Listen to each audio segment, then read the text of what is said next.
Adaafi tusqulu qaamara quba as je'emee gurratti waasima mariilaan sagaalee kookakoo mariilaan manaafa naafataa.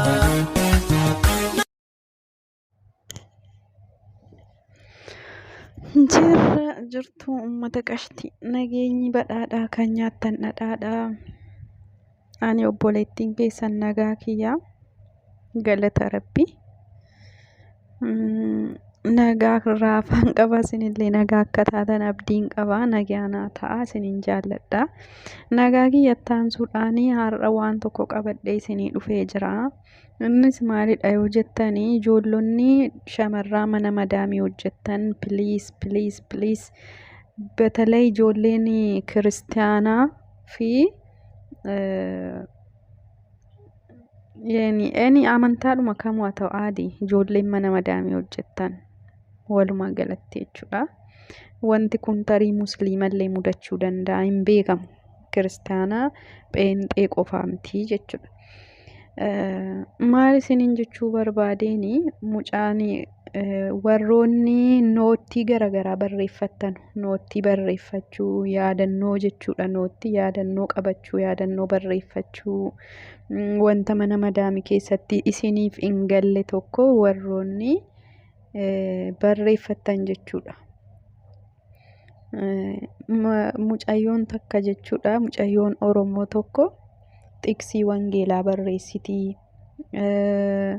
Dabalatammoo waan mana madaamii sana keessatti hojjettu wantoota barbaachisan fakkeenyaaf keekii hojjechuuf daakuu maankiyaa hagana barbaachisaa, bishaan haganaa, sukkaara haganaa akkas jetteetuyyuu barreeffattii jechuudha. Isa booda madaamiin sun immoo mucayyoo kana isoo ishiin barreessitu wantumti ishiin akkas barreessitu kun maalii jetteetu noottii see kana yookiin yaadannoo see kana fuutee ilaalti. Gaafa laaltu mucaan yaadannoo baay'ee daftara guutuu fixuu kaateetti barreessite jechuudha. Xiqsii barreessitii waan mana madaamii keessa nyaata hojjechuun waan ishii barbaachisu akkas barreessitii jechuudha. Gaafa kana madaamiin kun suuraa kaasteetu intaloo abashaa musliima tokkotti ergiti. Wanni kun afaan Oromoosaatiin barreeffamuusaa ni beekti mucayyoon jechuudha. Ni beekti beekaadhayyuu akkas goote. Kanaafuu madaamii kanaan kuni maal jedhaa jetteetuyyuu sawwartee fuula 40 guutuu ergiti intaloo sanatti. Gaafa ergitu intaloon sun maal jettee deebisti? Kuni siirii sitti hojjetaa jirti. Rabbi jedhaati. Itoophiyaawwiidha ishiin sunis iseen kunis Amaara taatu malee isheenis Itoophiyaawwii nullee Itoophiyaawwii. Isa booda hin deebisteef siirii sitti dalagaa jirti. Akkati mucaa takkittii godhattu akka abbaan manaan keessi jibbu. Akka manni kuni qabeenyi kun kan ishii ta'uuf jecha siirii sirratti hojjechaa jirti. Akka hirribnis hin qabne akka abjuun siif hin qajeelle si gochaa jirti jetteetu deebisaa deebistiif jechuudha. Mucayyoon abashaan sun. Yeroo kana madaamittiin kun mucayyoo kana ajjeesuudhaaf waan hunda itti qophooftee waan hunda qopheeffattee haala ittiin ajjeestullee qopheeffatteetu teessee mucaa hiriyaa koo tokko jechuudha. Baay'ee kan hin jaalladhuuf baay'ee kan hin kabaju jirti. Jagnaa የሆነች ጓደኛ አለችኝ iseedhaaf dawwalte. Suuraa kaastee waan kana itti ergite. Maalinni jettee ጓደኛን koo waliin osoo teenye jirru dhufeef miiseejiin kun osoma waliin teenye silkii gorogorru miiseejiin kun dhufaaf. Ilaaltee gaafa laaltu naateeyyuu dawwalti beette madaamittiin iyyuu dawwaltee kunoo akkasii akkuma kee Itoophiyaawwii tokko gaafadhee jennaan kunoo siirii sitti hojjetaa jirti naan jettee. Kanaafiyyuu mee maal gochuun danda'a? Maal jedha dhugumaayi sirraallee adda baafachuu barbaada. Nama biraa ijoolleedhuma hedduu gaafadheera nama biraallee akkasuma naan jedhanii jettiin. Isa booda gaaddanyaan koo kun hin laalle dhugaa anumaaf ishiitu dubbise waraqata kana jechuudha. Gaafa dubbisnu mucayyoon kan nyaata ittiin dalagduu fi xiqsii wangeela Maatiyoos, Maarqoos, Luqaas waa'ee seenaa nabii isaa dubbataa barreessitii jechuudha. Waa'ee gooftaa Yesuusiin barreessitii.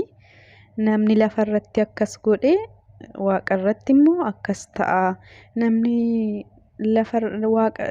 lafarratti waan gadhee hojjete gubbaa waaqa biratti akkas ta'a jettee barreessiti mucaan afaan Oromootiin jechuudha. Yeroo kana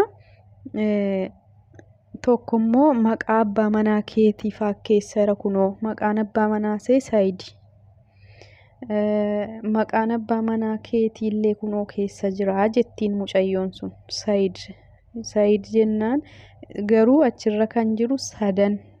Maqaa abbaa kan ilmaa hafuura qulqulluu sadan waaqa tokko jettee barreessiteerti. Isa sadan jedhu sana maqaa dhirsa keetii Saayid jedhutu keessa jira kunoo. Akka daa'iman godhanne, akka jiruun kee hin jijjiiramne, akkati dhala tokkittiidhaan haftu, akkati abbaa manaa kee jibbitu sitti gochaa jirti naan jettee. Akkamii maaliin godha jennaan dubbiseen sii deebisaa jetteen gaaddanyaan koo sun. Dubbifnee gaafa walumaan dubbifnu yaa ijoollee dhugaa wanti takka keessa hin jiru. Wantumti hammeenya madaamii sanaa dubbatu tokko keessa hin jiru. Sanaan booda dawwaltee gaaddanyaan koo madaam lakki namni jireenyuma kee balleessuudhaaf nama barbaade akkasiin jedhe malee kuni waa'ee seenaa nabii isaa. Lafarratti namni waan gaarii hojjete akkas ta'a, waan gadhee kan hojjete akkas ta'a jettee seenaa nabii isaa barreessiti.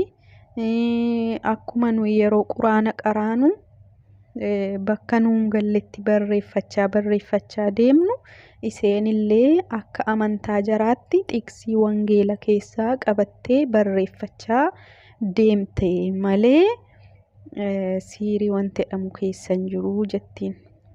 Kakachiiste kakadhu jette. Annaan du'a haadha ishiitiin kakatte du'a haadha ishiitiin kakatteef jechuudha gaaddanyaan koo kun. Anis musliimaa atis musliimaa.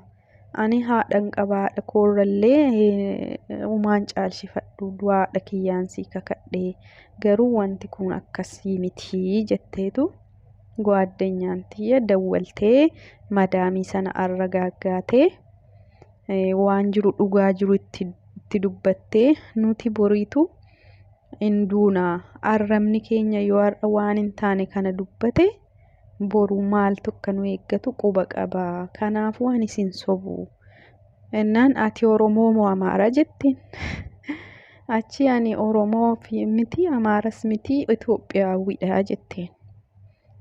Achi booda okey jettee dhiiste gaa. Mucayyoo kana ajjeestu adhiistu amma wanti beeknu hin jiru. Kanaafiyyuu adaraa rabbiin sodaadha. Waanuma gaarii walii yaada. Innaa afaan jara qomceetiin illee inumaan poosti godha wanta kana jechuudha. Guyyaa biraatti afaan jaraatiinin viidiyoo kana dalagaa. Viidiyoon kun yoo isinitti dheerataa yaa'u nan beeka.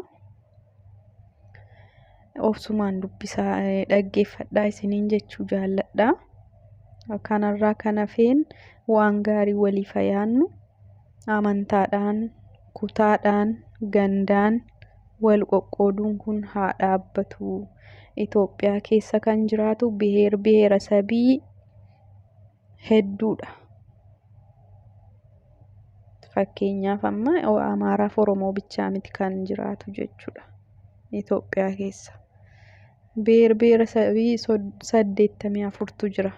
Garuu kan akkanatti wal qabee wal nyaachaa jiru Amaara Oromoo. Biyya namaa keessattillee jechuudha. Biyya namaa keessattillee